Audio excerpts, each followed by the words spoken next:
안녕하세요. 두산입니다. 고래와 상어 시리즈는 이번 편에서 마무리하려 합니다. 여의주님 주장은 같은 내용이 계속 반복되고 있어 하나하나 논박하기보다 좀 더 본질적인 문제를 짚고자 합니다. 승도묘 편에서 도선영의 위패 얘기가 나오는데 거기서 천하전 중궁의 영상 모셔놓은 얘기를 언급하길래 천하전 내부를 예전 사진으로 올려봅니다. 일단 여의주님의 주장을 들어보겠습니다. 그러면은 그 얘기 한번 해볼게요. 중궁에 있던 상대님의 영상을 잘라 만들었죠. 네. 그럼에도 모자란 부분은 지금의 천하전에 모셔져 3배옷에 가려진 영상의 팔과 다리 부분까지 잘라서 우표를 모셨다고 했잖아요. 네. 그 선생님 울었다고 했잖아요. 그러니까 선생님도 몰랐던 거예요. 그렇게 될 줄 몰랐네. 팔과 다리를 잘랐잖아요. 네. 가운데 계신 분 거. 네. 그 분이 상제님으로 알고 있었던 거예요. 다들. 그렇죠. 그렇게 해석해 왔었잖아요. 다들 당연히 의뢰 그러려니 그렇게 알고 있었죠. 다들. 네. 다들. 근데 우리가 속았던 거죠. 네. 그거를 이번에 인터뷰를 하면서 그거를 다 알려주신 거죠. 하늘에서. 네. 그래서 알았지. 우리가 어떻게 알겠습니까? 그러니까 때가 되니까 이렇게 밝아지는 거죠. 네. 가려졌던 부분이 다 드러나는 거예요. 진실이. 음. 그래서 그 가운데에 서 계신 분 있잖아요. 천하전에. 네. 그분은 누구냐면 정확하게 누구냐면 마고예요. 마고. 네. 마고의 그러니까 어머니죠. 천지 어머니. 상대님은 천지 아버지죠. 그러니까 천지 어머니의 팔과 다리를 잘라서 그 도설령의 우패를 봉안했던 거예요. 그리고 그 또 일부는 상제님의 그 몸을 쪼개갖고 우패를 봉안했던 거예요. 정리하면 천하전 중앙에 모셔놓은 상제님 영상이 상제님이 아니고 마구라 합니다. 그걸 선사님도 모르셨다고 주장하네요. 그럼 과연 그런지 기본적인 텍스트부터 찾아보겠습니다. 환당 실기에는 천하전의 건립 과정에 대해 다음과 같이 기록되어 있습니다. 이 천하전을 지은 것은 금성산 지하에서 모셨던 형을 그대로 지상에 옮겨 지은 것을 천하전이라고 한다는 구절이 나옵니다. 그러면 금성산 지하에서 모셨던 모형을 확인하면 될 일입니다. 그에 대해 언급해 놓으신 상제님 말씀이 있습니다. 금성 중궁에 있던 내 영상을 갈라서 선영의 위패를 조각하다가 부족하거든 모악산에 가면 한 율목이 있으니 그것을 쓰도록 하라는 말씀과 금성산 지하에서 모셨던 형을 그대로 지상에 옮겨 지은 것을 천하전이라고 한다는 구절을 서로 연결해 생각해 보면 그 당시 선배 도연들이 영상 좌우에 계신 보처상을 두고 상제님이라 착각할 리는 만무하지 않겠습니까? 명백히 보처상 가운데 모셔진 영상을 상제님으로 여겼다면 50년 된 밤나무 역시 상제님으로 인지하고 조각을 했다는 얘기가 됩니다. 더구나 이 건은 제가 직접 봤기 때문에 압니다. 2012년 2월 9일이었습니다. 그 당시 천하전에 모셔진 상제님 영상이 입혀진 삼비옷을 오랜만에 새 안동포로 갈아입히는 일이 있었습니다. 그러다 보니 여러 사람이 올라가 작업에 동원되었는데 저는 영상의 팔다리 부분이 잘려진 밤나무의 상태를 직접 눈으로 볼 수 있는 드문 기회를 맞게 되었고 결국 부족하거든 모악산에 가면 한 율목이 있으니 그것을 쓰도록 하라는 말씀에 살아있는 현장을 직접 두 눈으로 확인하게 된 것이지요. 그런데도 선사님도 상제님인 줄 몰랐다는 얘기나 때가 되니까 하늘에서 다 알려주더라는 얘기는 한마디로 얼빠진 소리입니다. 객관적인 사실관계부터 이미 틀린 얘기에다 힘들여 진리 얘기를 덧붙이는 것은 의미가 없기에 이 건은 논평 없이 넘어가겠습니다. 다음 두 번째 주장을 들어보겠습니다. 그러면 승도묘도 삼청전도 12월 26일 건립을 하게 했단 말이에요. 그리고 현무경에 보면 12월 26일 재생신이라는 글이 있어요. 그러면 이게 어떻게 연관이 있을까? 아까 얘기했듯이 12월 25일은 크리스마스예요. 태양신이 부활하는 날이라고 그러잖아요. 동지에 해가 들어가고 다시 부활하는 때가 성탄절이거든요. 근데 진짜 성탄절은 하루 더 지난 26일이에요. 왜냐면 해가 부활하고 그 다음 날 달이 부활하거든요. 달이 부활하려면 하루가 지나야 되잖아요. 그래서 진정한 임금은 12월 26일 날 나온다는 거죠. 그래서 12월 26일 재생신 한 거예요. 왜냐면 진정한 임금은 태양이 아니에요. 달이에요, 달. 네. 그분이 누구냐? 김수부님의 기운을 가지고 오는 분이죠. 그분이 바로 성사의통의 주인이신 경주용담이죠. 그러면 그 삼청전 미륵불이 아니 왜 상제님이 아닌 정씨 대모님 지금 마고님이냐고 묻겠죠. 말도 안 된다고 하겠죠. 그죠? 궁금하죠. 법정교 도생들도 그렇게 따지겠죠. 네. 무슨 여태까지 70년 동안 상제님으로 알고 있었는데 무슨 귀신 씨나라 까먹는 소리냐고 하겠죠. 금산사 미륵불은 상제님이 솥을 밟고 서 계시지만 법정교 미륵불은 솥을 머리에 이고 계시기 때문이에요. 네. 머리에 이는 거 아빠들이 이는 거 봤어요? 그건 없죠. 아빠들은 죽었다 깨어나도 머리 안 여요. 손으로 들면 들었지. 여인네들이 이렇게 머리다. 여인들이 상징이 머리에 딱 이렇게 머리에 이고 다닌단 말이에요. 법정교의 주인은 누구다? 마고. 그래서 지금 도신중이 보니까 각 정각마다 누가 계시다?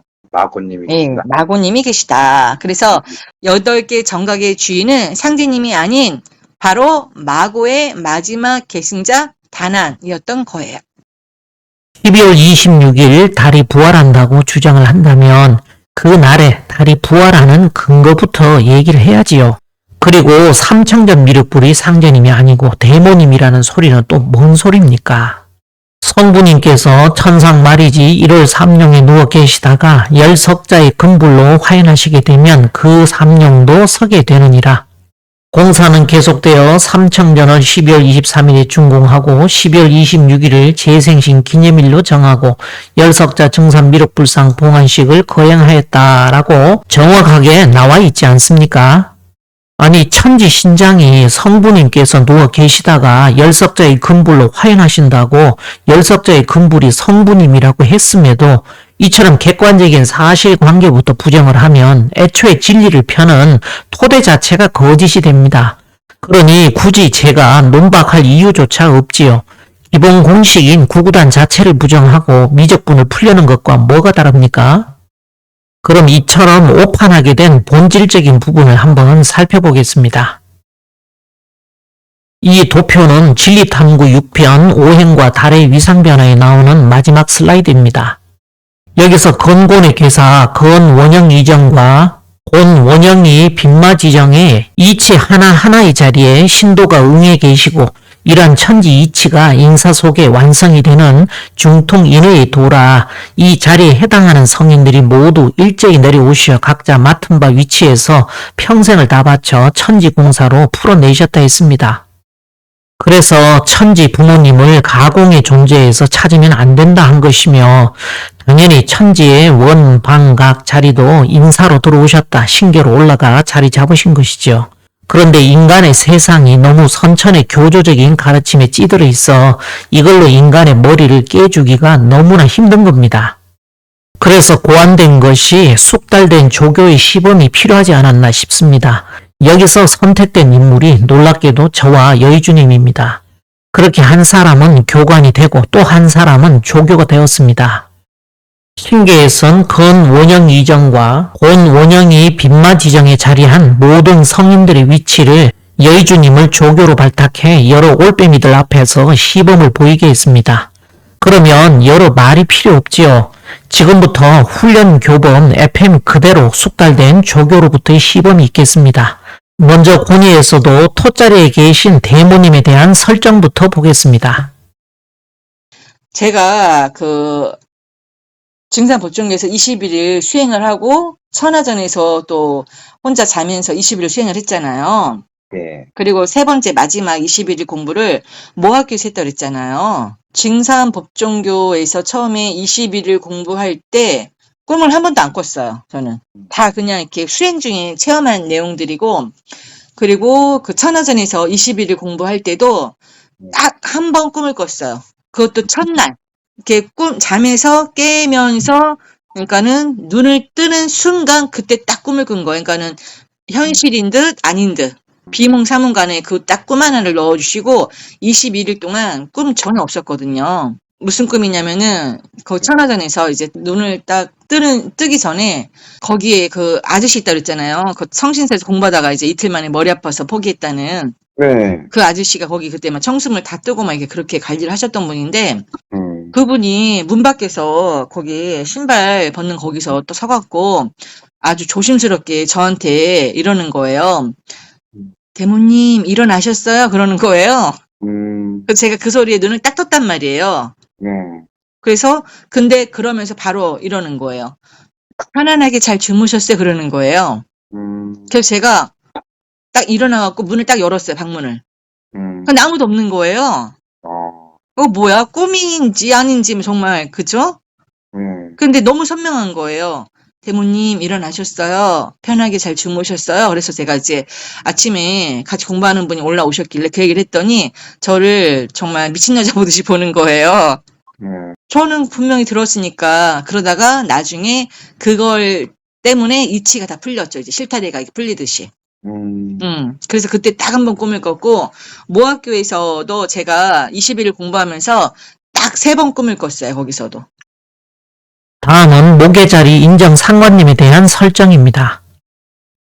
차하고 이제 과일을 먹으면서 이제 얘기를 하시는 거예요. 아까 내가 왜 월려 달려있는지 궁금하지 않아요? 그러는 거예요. 그래서 안 그래도 참 왜 그러셨어요? 그랬죠. 제가 그랬더니 하면서 얘기를 시작하시는 거예요.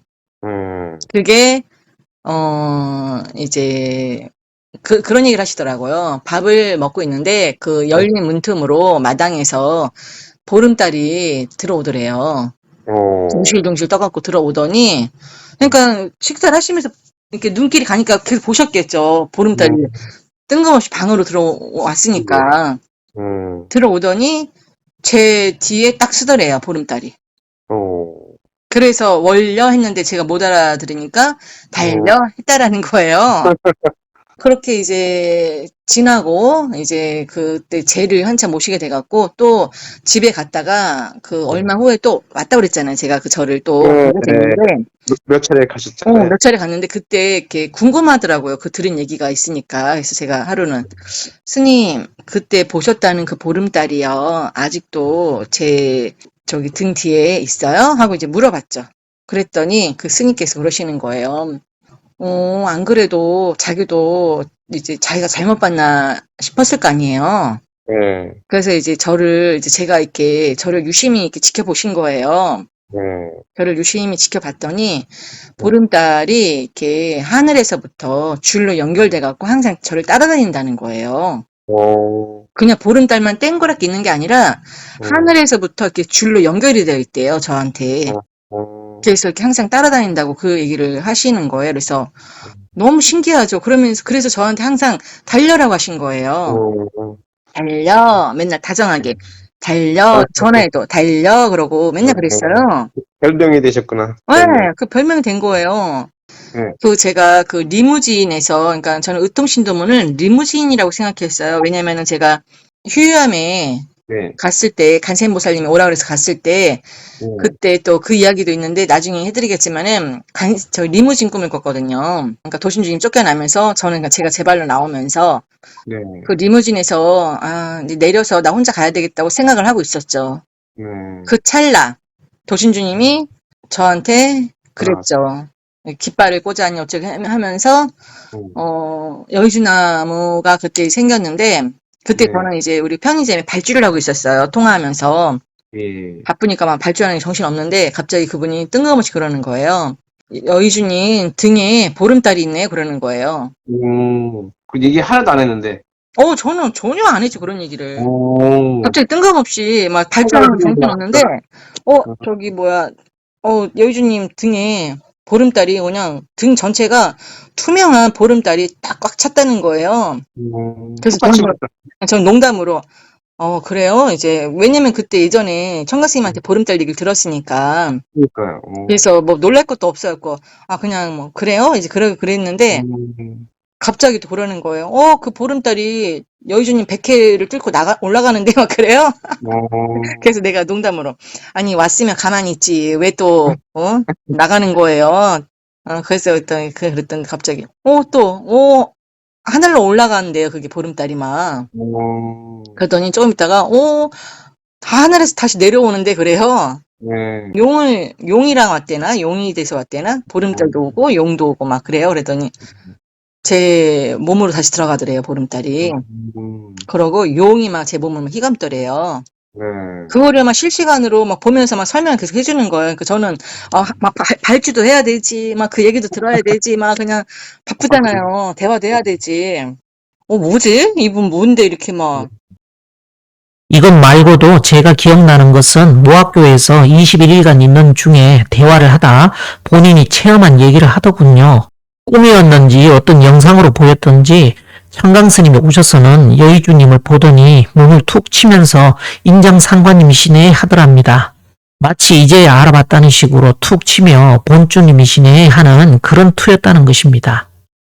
다음은 금의 자리 김수부님에 대한 설정입니다. 첫 번째, 제가 법정교에 들어갔죠. 네. 21일 공부를 하러 들어간 날, 제가, 이렇게 좋은데 사람이 한 명도 없지라고 제가 그랬단 말이에요. 그랬더니, 마음이 소리로 처음 들린 소리가 저한테 이러더라고요. 너를 위해 이곳을 60년 동안 비워두었단다. 누가 그러더라고요. 깜짝 놀랐죠. 옆에 주위를 둘러봤더니 아무도 없어요. 여기 상대님 말씀하신 게 아니라 마고 원신이 말씀하신 건가 보다. 그랬나 봐요. 너를 위해 이곳을 60년 동안 비워두었단다라고 하는데 깜짝 놀랐어요. 제가 그랬는데 입도를 했잖아요. 제가 또 그 전에 7월 7일 날 입도했을 때도 입도한 날 사실 처음 들은 거는 제가 법정에 입도한 날 그 상대님께서 그러더라고요. 근데 그것도 상대님이 아니라 마고였을 수도 있어요. 그럴 수도 있고. 구름길을 보여주면서 아가 저 구름길은 너만이 다닐 수 있는 길이란다 그러더라고요. 그래서 제가 그 소리를 듣고 막 그때부터 막 눈물 콧물 막 엄청 울은 거예요. 무서워서. 그리고 영대에서 제가 이제 그 대모님 영대 밖에서 이렇게 머리를 거기 대모님 묘 있는 데다 이렇게 대고서 있었을 때 또 마음의 소리로 들렸어요. 그것도 저는 상대님이 얘기하신 줄 알았는데 마고가 얘기하셨던 거예요. 그것도. 아가 이곳의 주인은 너란다. 영대에서. 얼마나 무서운 말씀이에요. 그래서 제가 깜짝 놀랐죠. 그때도. 제가 여의주님 어떤 동영상에서 한번 들었던 것 같은데 본인 전생에 김영열 정도가 아버지였다는 얘기를 듣고 정말 황당했습니다. 배우가 너무 연기에 몰입한 나머지 드라마 종영 후에도 후유증 앓고 있다는 소리를 듣긴 했지만 상태가 좀 중증으로 가는 것 같아 솔직히 걱정이 많이 됐습니다. 그리고 선사님을 김수부님 대행하는 마고의 화신불이라 하고 거의 대부분의 성인들을 마고라 퉁치는 상황인이 많지 수공성군이신 선사님의 자리도 재현한 것으로 봐도 무방하지 않겠나 싶습니다. 이제 고수부님 한 분 설정만 남는데 선천운도로 당신 할 일 다 하고 가셨다는 것으로 치부하니 감정이입이 잘 안 되어서인지 신계에서도 딱히 고수부님 역할까지는 안 맡긴 것 같습니다. 아니면 제가 못 찾았던지요. 그렇지만 유독 김수부님과 인신합덕 자리인 고수부님을 안 보여준 이유가 있다면 그건 여의주님이 김수부가 아니기 때문입니다. 고수부님 제대로 안 모시는 사람에게 응할 일이 없지 않겠습니까? 수흥 선생이 시천주에 천자를 뺀 것처럼 신계에서도 고수부님을 뺀 건 그 자체로 메타포가 아닌가 합니다. 이상 곤 원영이 빈마지장에 자리한 네 분 여자 성인들에 대한 역할은 신계에서 잘 보여주신 것 같고 연기에 대한 몰입도도 훌륭했습니다. 달이 그 몸에서 보름달까지 변신을 하듯 여의주님에게 그 도수를 붙여 풀어내셨는데 놀랍게도 상제님의 역할까지 드러내게끔 하셨더군요. 그럼 이번엔 건 원형 이정으로 동서남북에 자리하신 상제님의 모습까지 알아보겠습니다. 먼저 선천 미륵 부리신 상제님의 모습입니다. 그리고 마지막 날 21일 날 세 번째 꿈을 꾸죠. 그날 꾼 꿈이 지금 제가 읽어드린 거 있잖아요. 빈몸. 거기에 대한 얘기를 제가 하려고 하는 거예요. 제가 이제 어디를 딱 문을 열고 딱 들어가니까 법당이에요, 법당. 네. 그 절에 있는 법당 있죠. 네. 법당인데 그냥 서 있었죠, 이제. 그랬더니 가사장삼 입은 스님들이 쫙 들어오더라고요. 한 몇 분이 들어오더라고요. 그래서 저는 가만히 서 있었죠. 어떻게 해야 할지를 몰라서. 근데 그 가사장삼 입은 스님들이 큰 절을 하는 거예요, 저한테. 그래서 나한테 절할 일이 없잖아요, 스님들이. 그러게요. 그래서 내가 놀래갖고 이 절을 하니까 저도 서갖고 고개를 숙여야 될 거 아니에요, 같이. 네. 빳빳하게 받을 순 없잖아요. 저 결례했죠. 그래서 이제 고개를 숙이면서 제 몸을 자연스럽게 보게 된 거죠. 제 몸을 보니까 금산사에 있는 미륵불인 거예요. 똑같아요. 진짜 미륵불하고 똑같아요. 황금으로 다 되어 있는 거예요. 제 몸이 황금으로. 그러니까 방탄이죠. 방탄 말 그대로. 빈몸이면서 뭐 미륵불이면서 방탄인 거죠. 그리고 내가 깜짝 놀라면서 깼단 말이에요.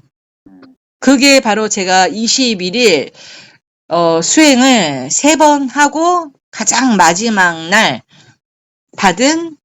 하늘에서 받은 선물이에요. 미륵불. 그리고 나서 제가 얼마나 힘들었겠어요. 혼란스러웠겠죠. 이게 뭐지? 왜 내가 그런 모습으로 보였지? 라고 하다가 어느 날 유튜브에서 조화 선생님의 당신이 미륵불입니다. 라는 유튜브를 보게 된 거죠. 그게 몇십 부작이에요. 당신이 미륵불입니다가. 꽤 길죠, 저. 그래서 그걸 다 봤어요, 제가. 보면서 너무 좋은 거예요. 나 하나만 미륵불이 아니라 앞으로 그런 미륵불들이 엄청나게 많이 나오는구나. 출연한다. 진짜 일만이죠. 도통문자들이 다 미륵불이 나오는구나라는 걸 알고서 제가 얼마나 안심을 했겠어요. 나 혼자 외계인 될 뻔했는데 나 혼자가 아니라 최소한 1만 2천은 나오는 거 아니에요. 그렇죠. 그러니까 와, 조화 선생님이 너무너무 감사한 거예요. 그래서 제가 블로그를 하게 되고 제 유튜브에 조화 선생님의 그 이론을 제가 이렇게 올리게 된 거예요. 네. 앵무새처럼 떠들었던 게 아니라 그거를 저는 직접 이렇게 다 체험을 했기 때문에 그 이론을 저는 인정을 한다라는 의미로 제가 그거를 올려드린 거죠. 참고하시라고. 황금빛으로 번쩍거리는 미륵불의 몸을 보고 무슨 빈몸 얘기로 얘기를 풀어가는데 신계의 의중과는 하등 상관이 없습니다. 다음은 반대로 후천 미륵불이신 상제님의 모습입니다. 제가 왜 기억나실 거예요. 모학교, 제가 21일 공부를 법종교에서 각 정각 돌면서 한 번 하고 천하전에서 21일 또 한 번 했죠. 그리고 모학교에서도 21일 했잖아요. 네. 그 모학교에서 21일 하고 가장 마지막 날 꿈에 왜 제가 법당문을 열고 들어가니까 가사장삼 입은 스님들이 와갖고 큰절을 했다. 네. 그래서 제가 제 몸을 보니까 금산사 미륵불이더라라고 제가 얘기했죠.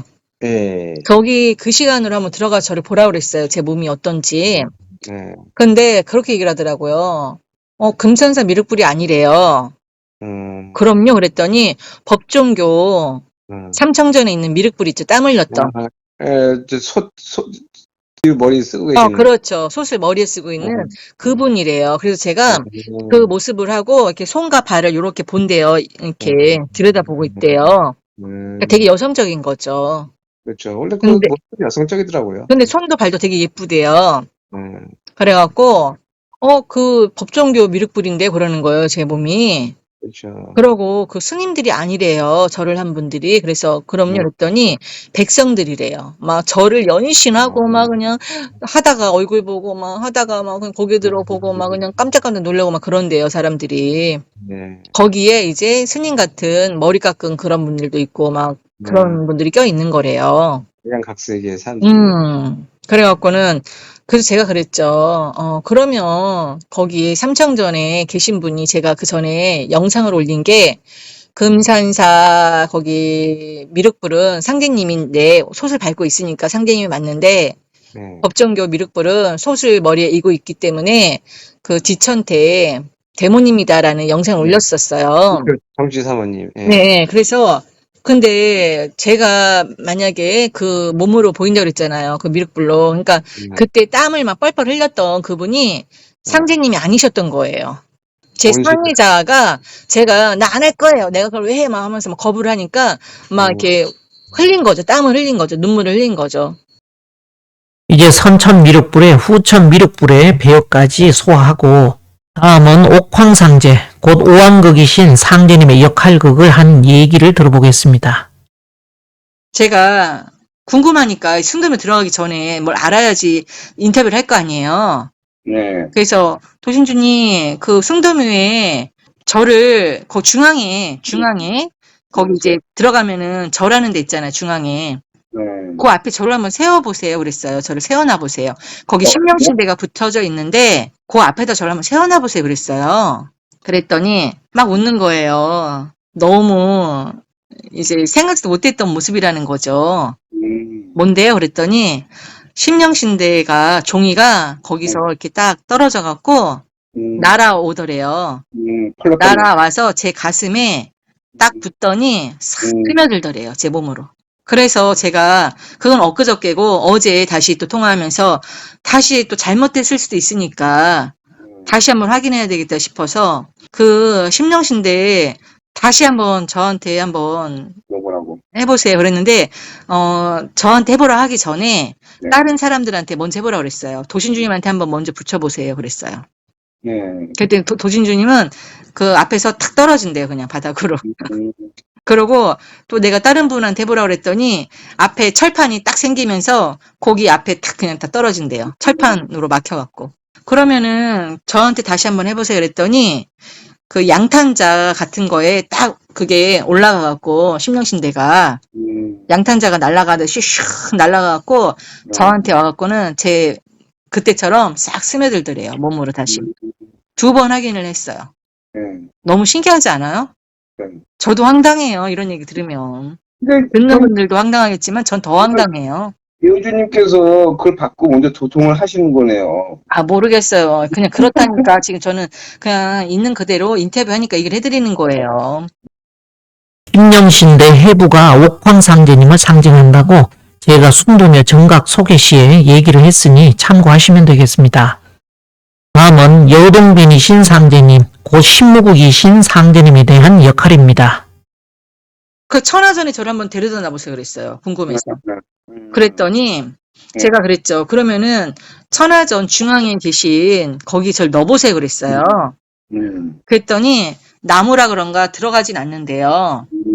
근데 제가 그 삼배 옷 있잖아요. 네네. 삼배 옷을 벗겨갖고 제가 입더래요. 그 옷을. 그러니까 질질 끌리죠. 옷이 크니까. 드레스처럼. 드레스처럼 그거를 제가 삼배 옷을 딱 벗어갖고 입더래. 그래서 알았죠. 아, 그분이 상제님이 아니라 대모님, 즉 마구님이었구나라는 걸 알았죠. 50년 된 밤나무 영상에 안 들어간다는 건 신무국이신 상제님이 맞으시다는 얘기고요. 삼배옷을 벗어다 드레스처럼 입는다는 건 지금 그 역할에 대한 시범을 보인 겁니다. 우린 저렇게 하는구나, 상제님의 역할이 저러시구나 하고 깨달으면 되는 것이죠. 마지막으로 운장에 대한 역할만 빠진 것 같은데 운장은 서심으로서 인사로 들어오는 분이니 여의주님이 남편분으로 역할을 삼으면 될 것 같습니다. 동영상 자료가 없으니 여의주님 블로그에 올린 자료로 대신하겠습니다. 남편이 잠에 취해 있는데 상의 전체에 선명한 태극 문신이 새겨져 있다 했으니 콩밭에서 잠을 자며 끝판을 넘어다 보는 태극이신 문왕의 뜻을 이루는 무왕으로 신계에서 설정해 주신 것 같습니다. 다음은 놀랍게도 동방칠성의 역할까지를 맡기십니다. 그 천하전 중앙에 삼배 옷을 입고 계신 분은 상제님이 아닌 누구다? 대모님이시다. 무슨 똥단지 같은 소리야? 라고 하겠지만 신도로 확인한 바에 의해서도 천하전의 중앙에 삼배 옷을 입고 열석자로 서 계신 분은 대모님이시다.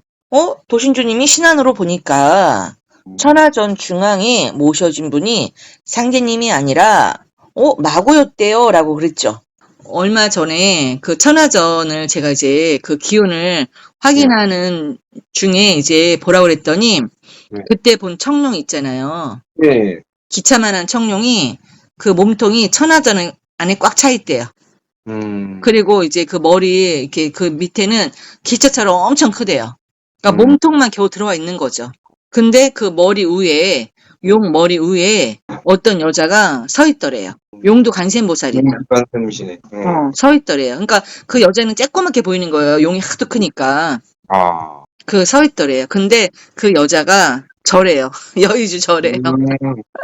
그러고 또 며칠 전에 또 보니까는 그 천하전의 주인이 마고래요. 그러겠죠. 그랬는데 그 마고께서 천하전에 서갖고 이렇게 내려다보는데 그 방향을 보니까 법정교 밑에 서 있는 사람을 보는 게 아니래요. 저기 멀리 시야를 멀리해서 금평서지 쪽을 바라보고 있대요. 네. 암계룡이 모학산이잖아요. 아. 그래서 모학교의 주인이 본주님이란 말이에요. 네. 그래서 계룡봉에 누워 계셔서 다리를 벌리고 있으면은 자궁이 자리가 금평저수지예요. 근데 이번에 금평저수지 양수가 터지면서 일꾼들이 한 물이 나온 거를 본 거죠. 조신주님은. 근데 보니까 다 선남선녀래요. 그리고 초립동이래요. 그러니까 완전 리더급들이 나오니까 그 한 사람 그 무리로 어마어마한 무리들이 막 이렇게 따라 나오는 거야 이제. 벌써 그 사람들 이제 나올 준비가 돼 있나 보네. 그렇죠. 그래서 거기를 예의주시하고 보시는 거예요. 네. 마고님께서. 청룡의 머리 위에 어떤 여자가 서 있는데 여주님이라 했습니다. 이 자리가 청룡이신 대모님의 마스코트인 동방칠성의 배역입니다. 이상 쑥달된 조교로부터의 시범을 잘 보셨지요? 이처럼 건곤의 괴사, 건원영 이정과 곤원영이 빈마지정의 자리 하나하나에 신도가 자리하시고 성인들께서 각기 천지공사를 다 보고 가신 것입니다. 달리 공사가 아니라 역도 이치를 시나리오 대본 삼아 그대로 집행하셨기에 공사라 하신 것이죠. 이러한 이치를 사람이 알기 어렵기 때문에 신계에선 특별히 우리 두 사람을 택해 드러내게끔 하셨습니다. 사실 이러한 신도 체험들을 십수년 전 여의주님을 통해 하나하나 들을 때 저 역시 무척 헷갈렸습니다. 도대체 신계의 의도가 파악이 되질 않는 것입니다. 있는 그대로 받아들이자니 솔직히 여의주님의 자질 문제가 현실적으로 딱 걸리고 그럼에도 흐름이라며 쉽게 던져버리기엔 심상찮은 뭔가가 있는 것 같아 오랜 시간 묵힌 화두를 잡듯 안고 왔습니다. 그러다 이제 단체를 조직해 활동한다는 얘기도 들리고 도심주님을 통해 신도 얘기를 마치 자랑하듯 공개할 때 우린 그렇게 일 벌리는 것에 굉장히 우려를 했습니다. 그런데 더 충격적이었던 건 제가 한번 보라며 보내준 통 내용을 승아님은 아이고 뭔 또 뻘짓을 한다니 하며 무심결에 쳐다보고 있는데 이게 웬걸 기운이 막 쏟아지더랍니다. 승아님은 너무 황당해버린 겁니다.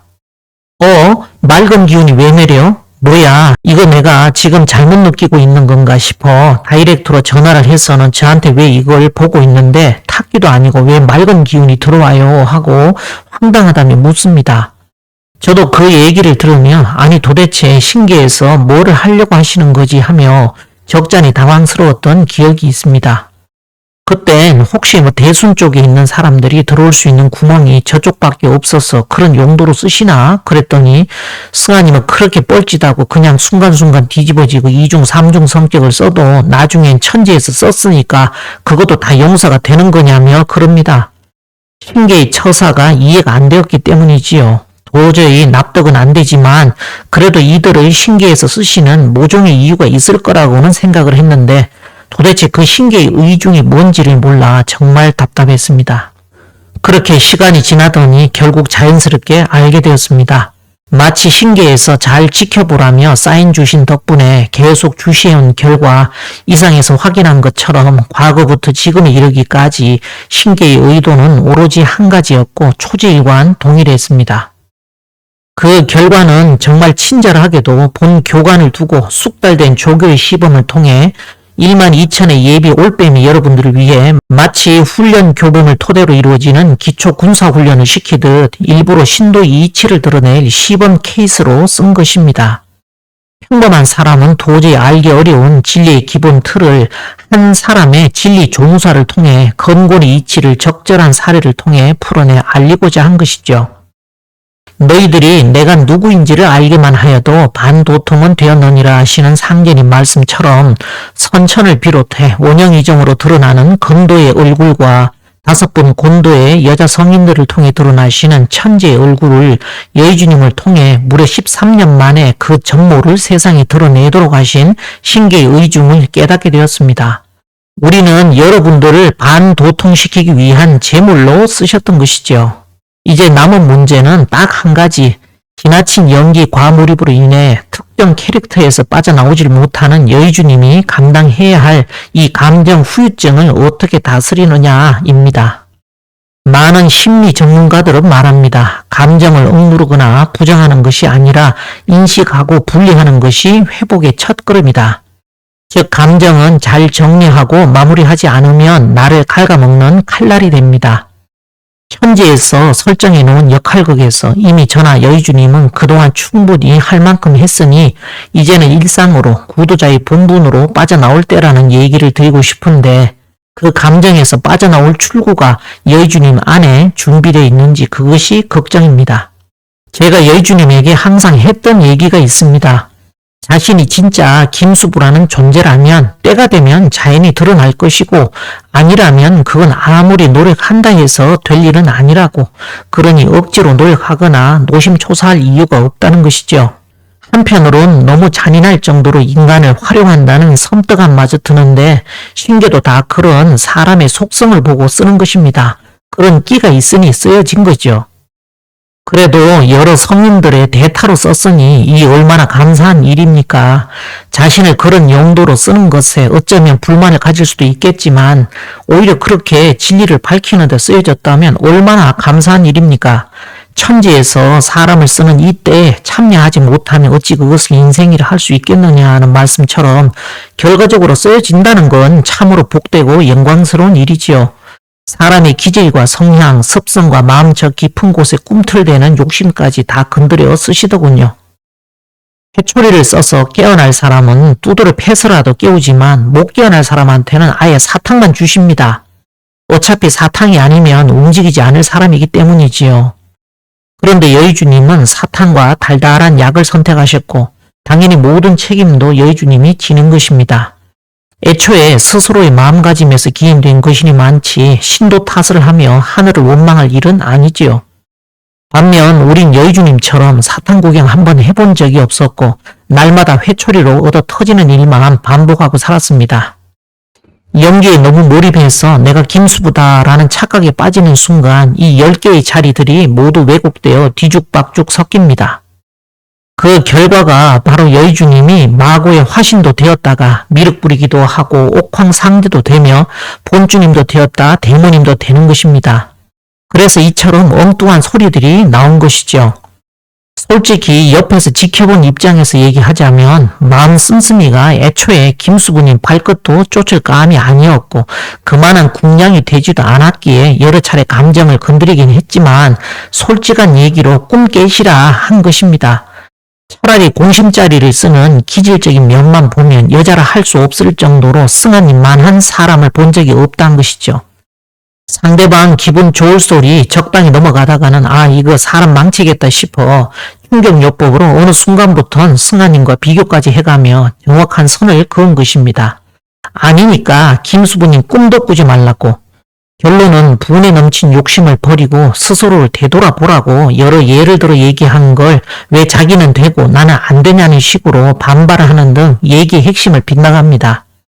지인이 어디 자기가 되고 싶다고 시켜준답니까? 그런 허튼 생각을 버리라 했더니 그때부터는 자신의 영적 체험들을 인정해 줄 수 있는 곳을 찾아 나서더군요.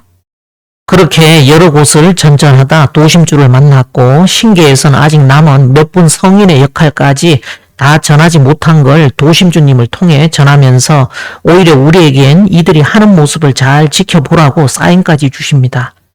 그래서 자꾸 신도 체험에 현상에 휘둘리지 말고 그런 기운과 환상을 내려주시는 신계의 의도를 파악하라는 것입니다. 신도를 받는 입장에서는 영락 없이 자신은 김수부라 확신하겠지만 수많은 시간들을 옆에서 지켜보던 제 입장에선 가장 중요한 것은 그 무엇도 아니고 공심자리였습니다. 사람이 서로 관계가 좋을 땐 모르는데 어려운 상황이나 힘든 경우를 만나면 쉽게 그 본질이 드러나지요. 법정교에서 만난 게 2012년 8월이고 모학교 21일은 2014년 3월인데 2015년 초에 정읍으로 제가 이사하고 나서 한 3년 만에 저는 여의주님의 그 영적 체험의 문제와 여의주님 자체를 완전히 분리해서 보게 되었습니다. 신도 체험의 내용과 실제 당사자 사이에 도저히 메울 수 없는 간극을 확인한 데다 그 남편 되는 분과도 여러 차례 만나 얘기도 나누어 보았지만 상제님께서 공사 보시어 지인에게 붙인 여러 도수 등 그 어떤 것도 이들로부터 건질 수 있는 게 없었으니 결국 저는 여의주님을 신기해서 쓰시는 어떤 특수한 목적을 가진 채널러의 한 형태로 밖에는 여길 수 없었습니다. 지금은 도심주님 덕분에 정모를 파악하게 됐네요.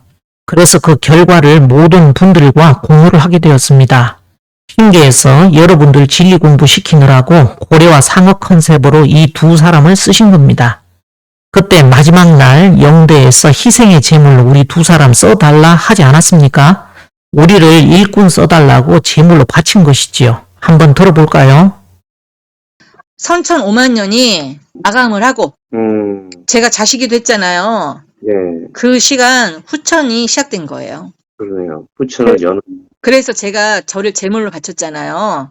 제물로 바쳤기 때문에 후천이 어떻게 보면은 열릴 수 있었던 거죠. 좀 듣기에 따라서 오해의 소지가 있는데 제물로 바치지 않고서는 누구라도 인신공양을 하지 않고서는 후천을 열 수가 없는데 그 사람이 그냥 뭐 개똥이 소똥이 아무나는 아니겠죠. 제물로 올리려는 사람이.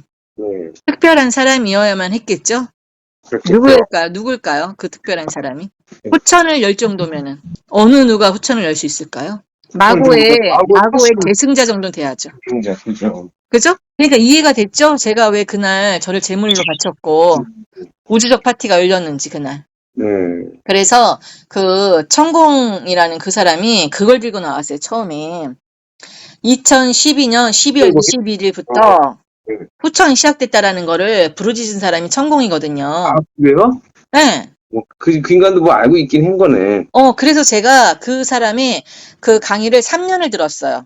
그거 하나 때문에 그 말을 한다라는 거에서 야, 이 사람 뭐 좀 안 해요. 그 3년을 들었죠. 이 내용에선 본인 얘기만 있는데 전체 내용은 직접 써서 저에게 보낸 수행 체험기 안에 있습니다. 천지에 제물로 올려진 어린 양 2마리라는 소제목을 달고 쓰여진 내용에는 마지막으로 기도하게 될 영대에 제물로 과연 무엇을 올릴 것인가 라는 주제로 얘기가 바뀌었다며 각 정각마다 치성물은 다 올렸고 영대에는 뭐가 좋을까 생각하는 정황이 나옵니다. 신도에서 아름길을 열어주셨던지 단순히 그게 제 생각인지는 모르겠지만 우리 둘을 천지 제물로 원할 수도 있겠다는 생각이 든다며 제가 먼저 제물 얘기를 꺼내게 되었지요. 그러자 그거야말로 본인이 원하는 거라며 여의주님도 쾌히 승낙을 했고 2012년 임진년 동짓날에 천지 제물로 자신을 올려드릴 수 있다니 올린 제물 중에 제일 마음이 든다며 오히려 본인은 영광이라 했습니다. 영대 앞에서 천재 제물로 써달라 맹세를 그날 했으니 제물은 말입니다.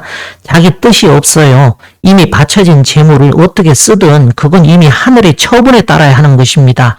그걸로 삶아 먹든 구워 먹든 찌지든 볶든 모든 건 신계의 마음이지 않겠습니까? 결국 우리 두 사람은 선택을 했고 신계에서 여의주님을 썼을 뿐입니다. 조금 전에도 얘기를 했지만 여의주님에게는 여의주님이 원하는 사탕을 계속 주시며 애지중지 귀하게 써주셨고 혼백동서남북에서 이미 밝혔듯 우리 두 사람은 매일매일이 회초리로 맞는 게 일상이었습니다. 그렇지만 어떻게 쓰여졌든 써주신 것 그 자체로 우리는 감사했고 문제는 그 가운데서 영적으로 각성되고 깨어나는 건 어디까지나 본인의 의지인 것입니다. 신도 체험은 깊은 사고가 병행되지 않을 시엔 오히려 도구로 작용을 하는 치명적 단점이 있습니다. 반면 이치적 사고는 맨 땅을 파들어가는 팍팍한 노가다를 감수하는 고충은 따르지만 밑뿌리를 튼실히 키우는 가장 큰 장점이 됩니다. 그리하여 표면에 드러나지 않는 본질이나 핵심을 깊이 이해하며 사물이나 현상을 꿰뚫어보는 통찰적 해안을 얻게 됩니다. 바로 고수부님께서 말씀하신 경물이 곧 도통이니라 하시는 말씀이 그것입니다. 한마디로 신계에서 사람을 쓸 때 그 사람 역량에 맞게 쓰신다는 것이지요. 여의주님 생각을 제가 모르는 바가 아닙니다. 의통 내려주시면 천하창생들을 많이 살리고 싶어하는 소원이 있는 줄 아는데 그거는 소망이 아니라 천하를 가지고 싶은 욕심 아닙니까? 물론 그만한 자질이 되면야 누가 뭘 하겠습니까? 진주도수라는 게 있어서 상제님께서는 진인에게 부여된 수많은 도수들을 다 공사로 박아 놓으셨습니다. 그런데 여의주님은 안타깝게도 해당 사항이 하나도 없으니 그건 하늘의 목신이 많지 헛된 생각을 버리고 다시 처음에 그 초심으로 돌아가기를 간곡히 바라는 바입니다. 그리고 이런 것부터 고치세요. 마고님 앞에 임시를 세워놓았더니 같은 이런 내용들. 한때는 제 스승이었던 사람을 이제는 어디 공사판에서 공구리하는 사람들이라 쓸 법한 임시가 뭐냐, 임시가. 공사판에서야 분위기가 그러하니 굳이 깔보는 의미는 없지만 그래도 상대를 존중하는 의미도 소멸하니 사용에 주의가 필요한데 하물며 내가 닉이 없냐 호가 없어 님자 붙이기도 아까워서 임시라 하니 이런 댓글이 앞뒤 생각도 안 하고 옛날로 말하면 자기 사족벌 되는 사람한테 여보세요? 하며 아주 그냥 예의는 밥 말아먹고 개념 없이 답니다. 윗물이 맑아야 아랫물도 맑지 옛말이 그런 말이 없어요. 자, 그럼 또 몇 가지 문제성 발언들을 짚어보고 마무리하도록 하겠습니다. 그럼 기독교의 여호와 하나님도 해당될까요? 여와 마찬가지죠. 여와도 그 마고죠, 마고. 그렇죠. 여와가 바로 마고예요. 그래서 성부, 성자, 성신하잖아요. 네. 그 성부는 이제 상제님이고, 성신이 네. 그 몸신자를 써갖고, 성명. 마고를 얘기를 하는 거예요, 마고. 아. 여와, 마고, 옥황상제가 다 그 성신으로 들어가고, 그 성부와 성신, 천지 아버지와 천지 어머니 사이에서 자식이 나올 거 아니에요. 네, 성자. 그분이 성자. 그 성자가 앞으로 후천 5만 년 동안 그 왕으로 등극하는 분이 바로 성자예요. 아. 주인공이죠, 그분이.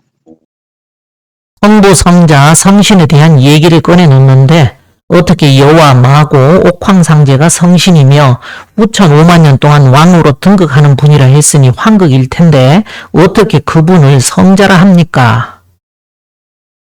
성부는 상제님이시고 성자는 선사님이시고 몸신자를 쓴 성신은 환극입니다. 계속 같은 얘기를 반복할 순 없고 그에 대해서는 대한도 길라잡이 20편 천지도술약국 중간쯤에 자세하게 풀어놓았으니 참고 바랍니다. 다음 얘기를 또 들어보겠습니다. 본주님이 곧 구천상제시고 태상상자이시고 마고시고 무국신인 거예요, 이분이. 그래서 본주님께서 뭐라고 했냐? 증상과 나는 가정으로 치면 부부지간이다라고 하신 거예요. 즉 상제님과 본주님 두 분 다 법신불 비로자나불이신 거죠. 천지 부모님이죠. 그래서 우리가 용봉이잖아요. 용봉. 상제님께서 그 용봉의 주인공이 태상 상제님이시고 그 옆에 석 있었잖아요. 독전석가불. 그 석가불이 상제님이세요. 그러니까 용봉의 주인공이 태상 상제님이신 본주님이시고 마고시고 그 옆에가 바로 서포터하는 북두칠성이신 북극성을 서포터하시는 북두칠성이 바로 독존석가불인 거예요. 그러니까 용봉과 독존석가불은 북극성과 북두칠성이라고 이해하시면 되죠.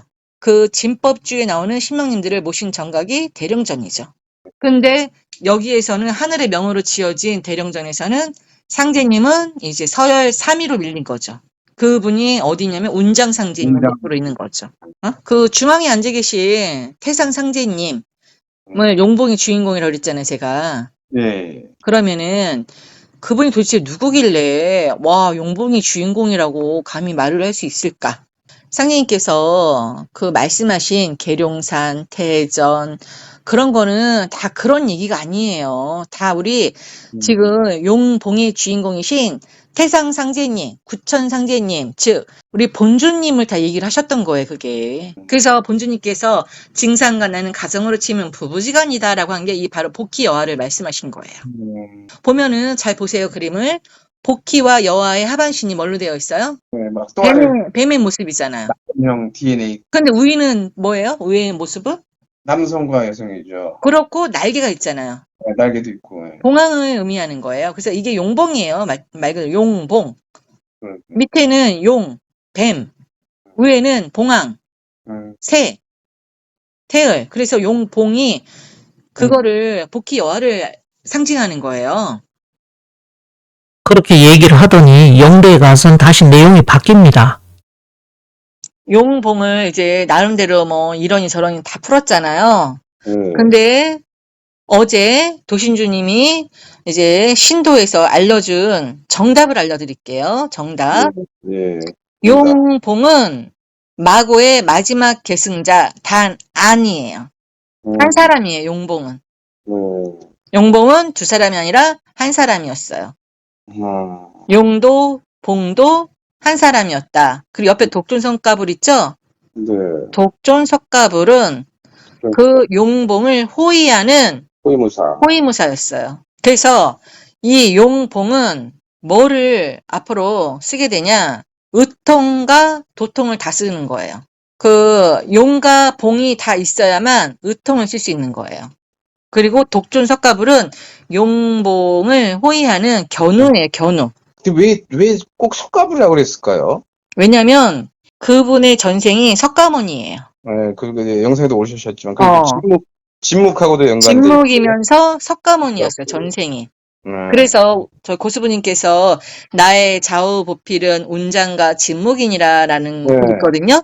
네. 그래서 이렇게 오른쪽에서 보필하는 사람은 진묵이에요. 뭐, 예. 독존 석가불이면서 진묵이에요, 그분이. 그러면서 견우예요. 그죠.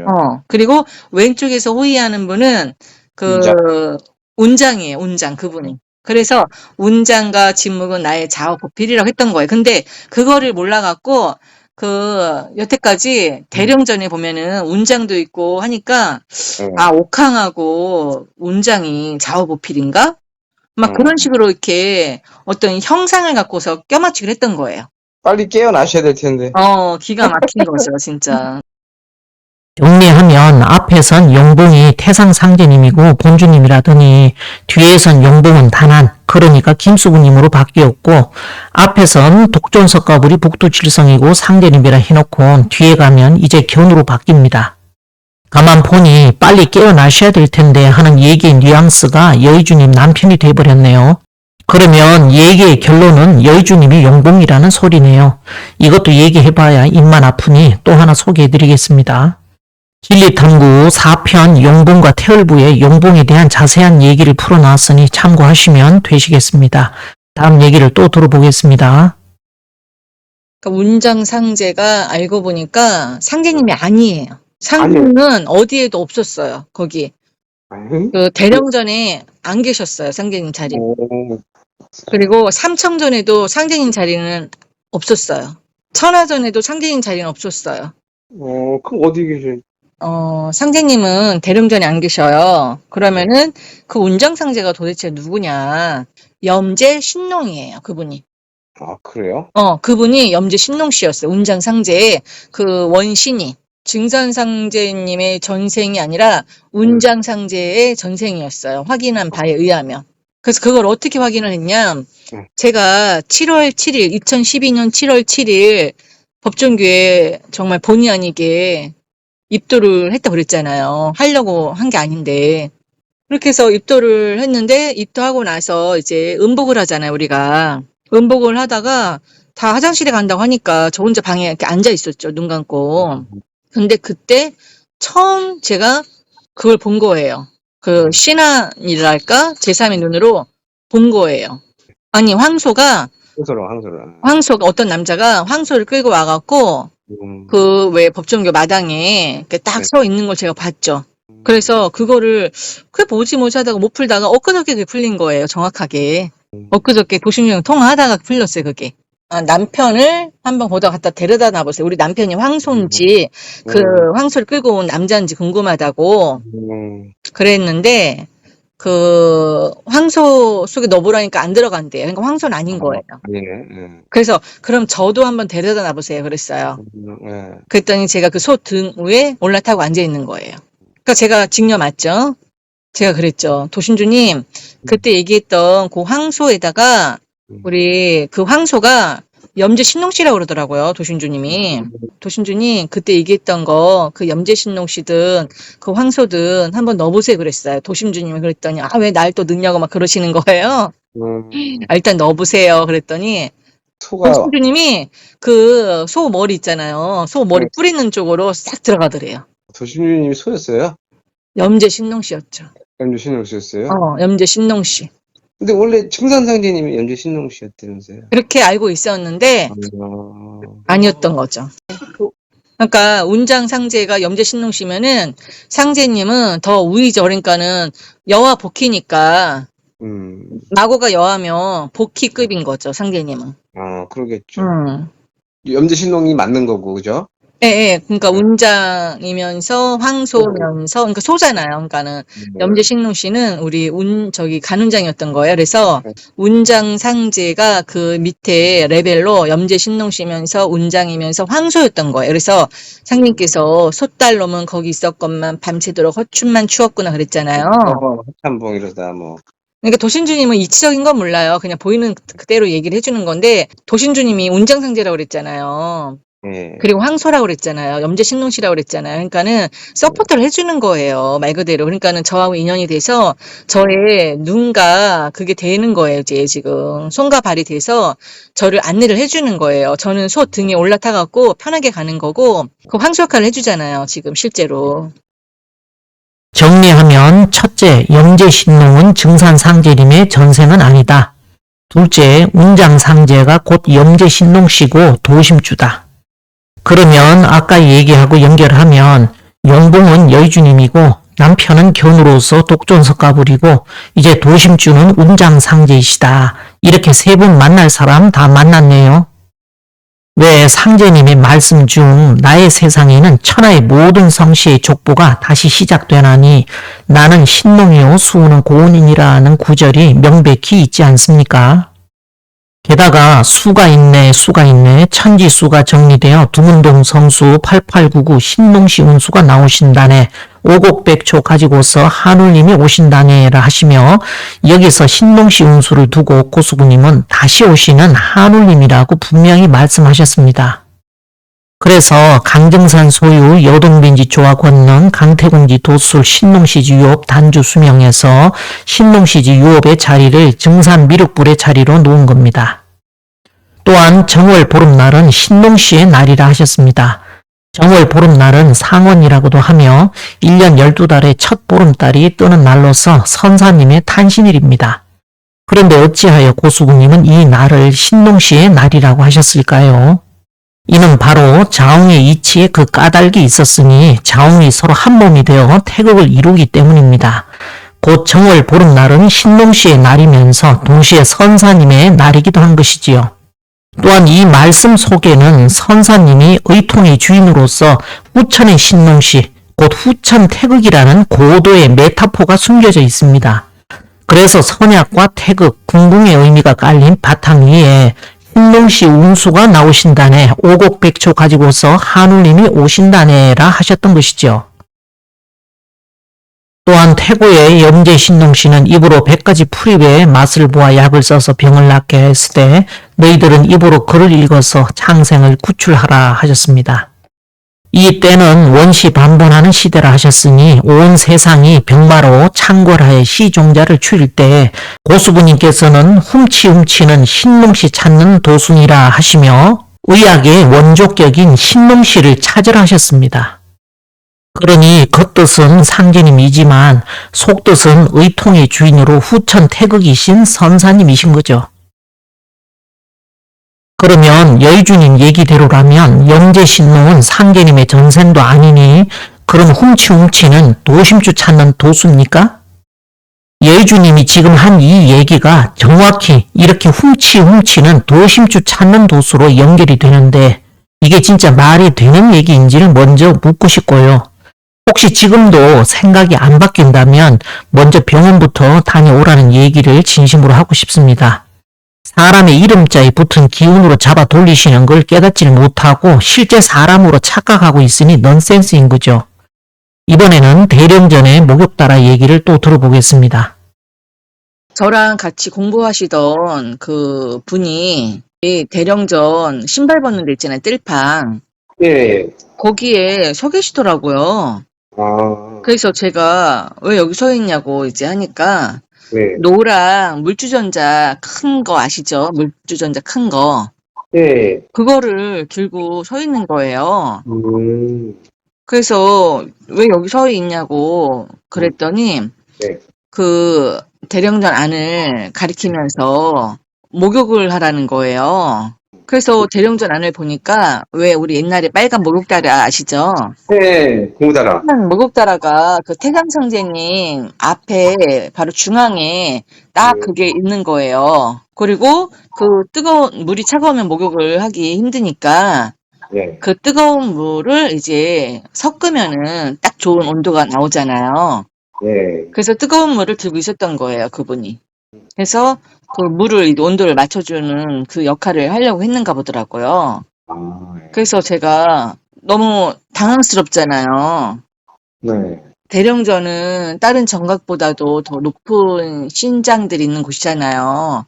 그렇죠. 뭐 진짜 태상상제님, 옥황상제님, 운장상제님부터 뭐 12 제부 신장까지 다 있는데 목욕을 하려면은 옷을 다 벗어야 되잖아요. 그렇죠. 옷을 입고 할 수는 없잖아요. 네. 근데 거기서 그것도 대낮에 그 중앙에다가 빨간 다라 갖다 놓고 거기서 목욕을 하라니 얼마나 황당해요. 그러게요. 그래서 제가 깜짝 놀란 거죠. 이제 수행을 하다가 그 장면을 보고. 왜 태상선생님 앞에 빨간 목욕다라에 나에게 목욕을 하라고 했을까? 혼백 동서남북 50편 대령전 도인포태 합동제를 보면 지난 12년간 도저히 풀어지지 않을 것 같았던 바로 그 화두가 풀려서 진행되는 내용이 나옵니다. 참고하시면 되겠네요. 그럼 마지막으로 여의주님 얘기를 들어보겠습니다. 그렇게 해서 이제 제가 그 남자분, 여자분을 궁금해하니까 물어봤죠. 저기 도신주님한테. 네. 도신주님, 저랑 같이 공부하던 분이 계신데 그분하고 같이 공부하는 또 여자분도 계신데 그분들은 어때요? 왜냐면은 워낙에 잘 보시니까 도신주님 그랬더니 대뜸 그러는 거예요. 그 두 분이 그 무릎을 꿇고 금정사 거기 마당에 무릎을 꿇고 하늘을 보고 있는데요. 그래요. 왜요? 그랬더니 그 하늘 높이 3m인가 몇 미터 위에 큰 간센보살님이 서 계시대요. 서서 이렇게 내려다보고 있대요. 근데 그거를 그 두 남녀가 무릎을 꿇고 이제 혼나는 거죠. 무릎을 꿇고 쳐다보다가 깜짝 놀란대요. 아니, 우리가 알고 있던 분이 간센보살이었다고 하는 그 표정 있잖아요. 그 얘기를 해주시더라고요. 그래서 참 뭐 믿거나 말거나인데 그랬다고. 그러면서 그 두 분은 기운이 하나도 없습니다. 이렇게 얘기를 하고 스님에 대해서도 기운을 다 걷어가셨네요. 라고 얘기를 하셨어요. 이 내용에 대해서는 승하님이 답변하시겠답니다. 그리고 우리 둘뿐 아니라 스님 기운도 다 걷어가셨다고 도심주님이 얘기를 했는데 그 말은 틀렸습니다. 왜냐하면 그 얘기 나온 전후로 지금껏 우린 바쁜 시간을 보냈고 흰개의 사인이 있어 스님과 신나게 도수 진행하느라 정신없었으니 말이죠. 이제 마무리하겠습니다. 양약은 고구라고 좋은 약은 입에 쓰다 합니다. 그처럼 바른 말은 귀에 거슬립니다. 입에는 쓰지만 쓴 약을 먹고 나면 몸이 좋아지는데 다들 먹고 싶은 사탕 먹고 나면 이가 상하지요. 임시 먹기에는 꽃감이 달다 하니 인간의 말초적인 미각적 유혹을 꽃감에다 비유해서 표현해 놓은 문장인데 영적인 세계도 마찬가지입니다. 임시 꽃감이라고 뒷생각을 못하고 우선 당장 달고 맛있는 것만 찾는 그 습성, 그 의식에서 벗어나지를 못합니다. 지금 같은 세상은 의통받고도 뒷감당이 안 되는 시국입니다. 최영단 여사 시절에도 사람들 등살에 도망다니다 결국 감옥 생활까지 했는데 요즘 세상은 그때보다 더 악해져서 쥐도새도 모르게 죽임당합니다. 그런 시국에 나 진인입네, 나 김수부야 하고 나댑니까?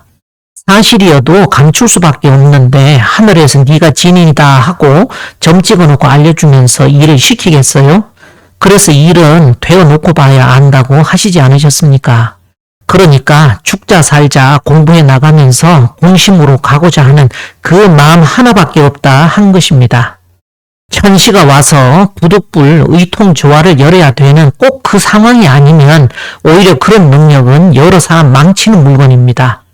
우린 의통을 여니 뭐니 조화 부리는 이런 얘기를 해본 적이 없어요. 여기 가면 병 고칠까, 저기 가면 나을까.